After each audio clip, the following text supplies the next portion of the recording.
오늘을 살아가는 묵상 시간입니다. 오늘 본문 말씀 이사야서 30장 20절과 21절입니다. 주께서 너희에게 환난의 떡과 고생의 물을 주시나 내 스승은 다시 숨기지 아니하시리니 내 눈이 내 스승을 볼 것이며 너희가 우편으로 치우치든지 좌편으로 치우치든지 내 뒤에서 말소리가 내 귀에 들려 이르기를 이것이 정론이 너희는 이리로 행하라 할 것이며.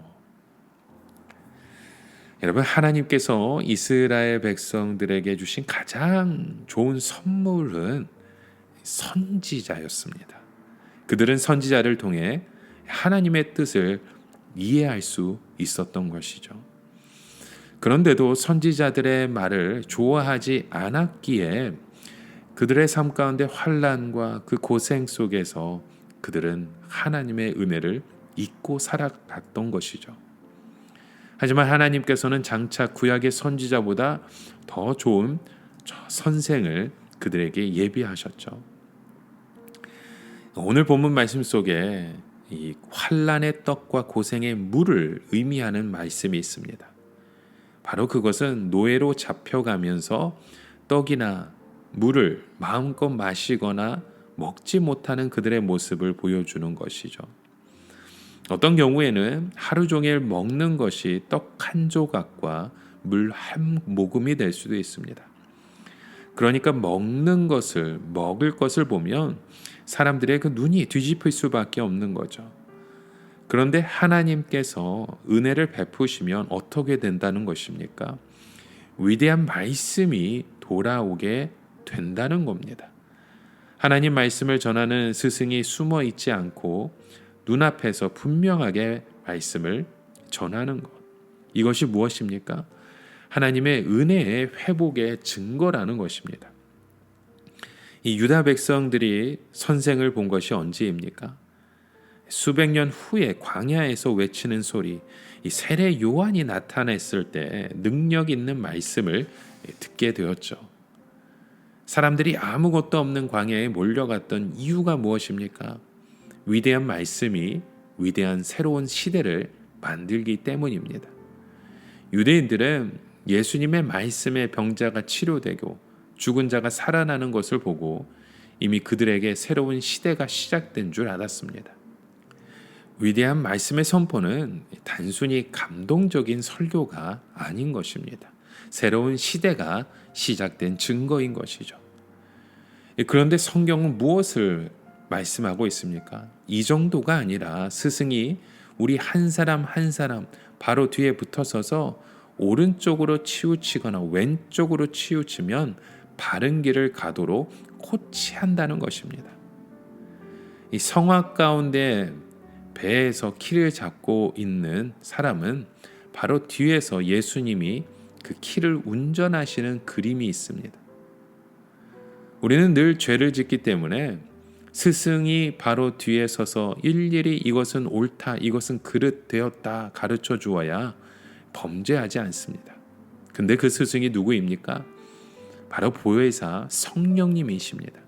성령님께서는 우리 안에서 우리가 해야 할 일 한 가지 한 가지에 대해 옳다, 틀리다를 알려주십니다. 그렇게 하셔도 어떻습니까? 성령의 뜻을 거스리고 정욕도로 행할 때가 너무 많잖아요. 하나님께서 기뻐하시는 뜻이 아니라 알면서도 거역하고 고집으로 행할 때 우리의 목이 더욱더 뻣뻣해지는 것이죠. 그때 구약 성경에서는 목이 곧은 백성이라 라는 말, 그 말씀이 우리에게도 동일하게 들려져야 합니다. 고집을 부리면 그때에는 누가 뭐래도 듣지 않습니다. 그러나 성령의 사람은 그 순간이 지나면 반드시 후회하고 또 회개하게 되어 있습니다. 여러분, 하나님께서 우리에게 주신 축복 중에서 최고의 축복이 무엇입니까? 우리 안에 성령을 주셔서 매 순간 하나님의 뜻을 깨닫게 하시고 죄를 멀리하게 하시는 것입니다. 성령님이 안 계시면 우리는 언제나 죄를 짓고 징계당한 후에 후회하는 짓을 반복할 것입니다. 이 성령님은 늘 우리 안에서 우리의 양심을 흔들어 깨우시는 분이십니다. 죄를 지으면 이상하게 마음이 불안해지고 불편한 것이죠. 잠시는 좋은 것 같은데 나중에는 어떻습니까?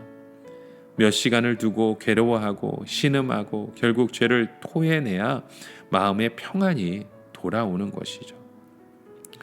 그리하여 이 유다 백성들은 어떻게 했습니까? 유다 백성들은 한때 우상에 공을 많이 들였습니다. 그래서 그 우상에 은을 입히고 금을 올리기도 했죠. 그런데 이제는 그 은과 금을 닦아주지 않아 더럽게 떼묻고 쓰레기통에 던지면서 나가라고 한다는 것입니다. 그 이유가 무엇입니까? 한때는 그 우상이 자기들에게 행복을 주는 것 같았죠. 특히 우상의 매력에 매료되어 있었잖아요. 하지만 그 우상을 통해서 모든 것이 다 허망이라는 것을 보게 되었던 것입니다. 그 결과 하나님이 유다를 떠나셨잖아요. 하나님은 조용히 그들을 떠나셨습니다. 하나님은 그들을 지켜주시지 않으니까 환난과 풍파가 몰아오는데도 정신을 차릴 수가 없었던 것이죠. 여러분, 오늘 우리의 삶 가운데 예수님이 오신 이유가 무엇입니까?